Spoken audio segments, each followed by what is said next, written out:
हम जम्मू कश्मीर के जो तमाम पोल्स हैं, एग्ज़िट पोल हैं, वो आपके सामने रख देते हैं।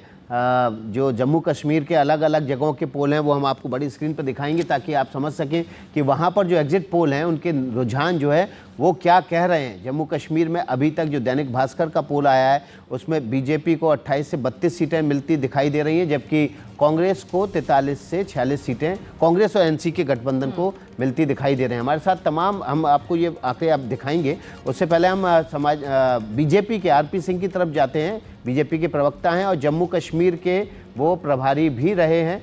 और देखिए इस वक्त हम जम्मू कश्मीर के आंकड़े आपके सामने रखे थे हमने, लेकिन सबसे पहले आरपी सिंह जी से इन आंकड़ों को दिखाएं, एक रिएक्शन ले लेते हैं। आरपी सिंह जी, आप तो थे वहाँ जम्मू में, श्रीनगर में, हर जगह आपने दौरा किया। बीजेपी की जो सीटें हैं इस बार एग्जिट पोल में पिछली बार के मुकाबले बढ़ती दिखाई दे रही हैं, 28 से 32 हो रही हैं। तो ऐसी सूरत में क्या आपके बिना कोई सरकार बन पाएगी?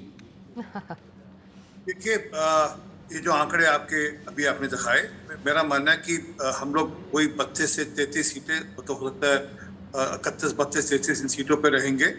घाटी में खाता खोलेगा हमारा, घाटी में हम सीट जीत रहे हैं इस बार, मेरे अंदाजे 2 सीटें जीत रहे हैं, तो एग्जिट पोल भी 1 सीट दिखाई रहे हैं हमको।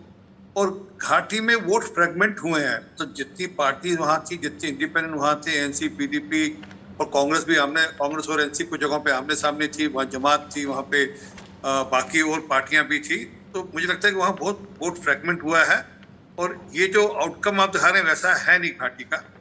और जो भी सरकार बनेगी उसमें हमारी हिस्सेदारी रहेगी तय। हो सकता है कि हम लीड करें उस सरकार को, जो सरकार हो वहाँ पर उस सरकार को हम लीड करें और इंडिपेंडेंट्स का सपोर्ट लेकर लीड करें। बिल्कुल।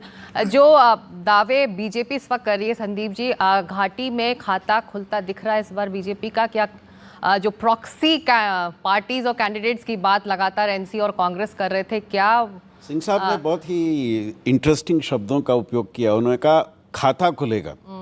खाता खुलेगा अलग बात है, कितने सीट मिलेंगे अलग बात है।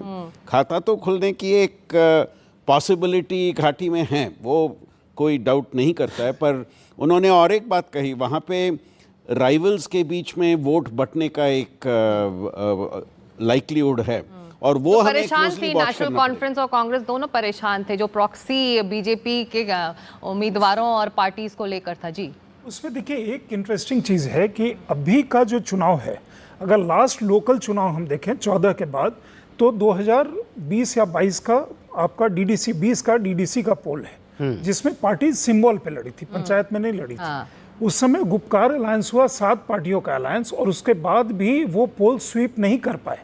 उन्हें पोल स्वीप करना चाहिए था लेकिन वो स्वीप नहीं किए। मतलब 278-79 सीटों पे चुनाव हुआ था, वो कोई 125 पे थे और बीजेपी कोई 75 सीट पे थी, बाकी 50 इंडिपेंडेंट्स थे। वो एक पैमाना अगर मान करके चलें कि वो जो सेंटिमेंट पहले आप मान करके चलते थे कि केवल पीडीपी है और एनसी है और कांग्रेस है, इन सब के बावजूद ऐसा नहीं हो सका। दूसरी चीज़ ये है कि जो दिखा रहे हैं, मेरे ख्याल में सबसे इम्पॉर्टेंट ये है कि वहाँ सिंगल लार्जेस्ट पार्टी कौन बनती है, क्योंकि उसमें एक टेक्निकल इशू जो बहुत मीमांसा का विषय है कि क्या कांग्रेस और एनसी एज अ कोलिशन, मतलब कोलिशन, लीगली कोलिशन देखा जाएगा चुनाव के नतीजे के बाद या नहीं। उसका कारण ये है कि 5-7 सीटों या ज़्यादा सीटों पे दोनों आमने सामने लड़े हैं। राहुल गांधी वहाँ जाकर के प्रचार किए हैं जहाँ एनसी के कैंडिडेट हैं, और फारूक अब्दुल्ला वहाँ जाके प्रचार किए हैं जहाँ कांग्रेस के कैंडिडेट हैं। तो पूरा सिचुएशन वहाँ पे आकर के इमर्ज करता है। अगर मान लीजिए ये आंकड़े सही हैं और पीछे है तो पीडीपी सपोर्ट कर देगी और सरकार बन जाएगी।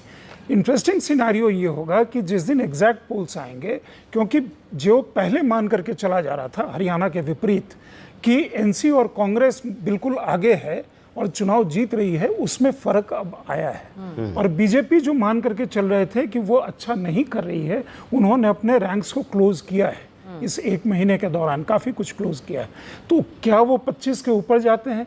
क्या एनसी जिसका इतना बड़ा संगठन है, 3 पुश्तों का मतलब वो है और हर गांव मोहल्ले में है, क्या वो अपने मतलब उसके अनुरूप परफॉर्म कर पाती है? या जो इंडिपेंडेंट्स या बाकी पैमाने हैं जो उनको खतरा पैदा करते हैं? मत भूलिए कि लोकसभा के चुनाव में उमर अब्दुल्ला और महबूबा मुफ्ती दोनों ही चुनाव हार गए थे। तो ये एक इंटरेस्टिंग सिनारियो वहाँ पे है। तो जेएनके का जो इमर्जिंग सिनारियो है वो 370 हटने के बाद उसके पैमाने और उसके दायरे काफी कुछ बदल और गए। घाटी की राजनीति में कुछ भी मुमकिन होता है, कौन किस तरफ है ये अंदाजा भी लगाना विकास बहुत मुश्किल होता है। उन्होंने बहुत ही अहम बात कही कि 8 तारीख को ये देखना पड़ेगा कि जम्मू एंड कश्मीर में सिंगल लार्जेस्ट पार्टी कौन उभर के हम इस बातचीत को जारी रखेंगे।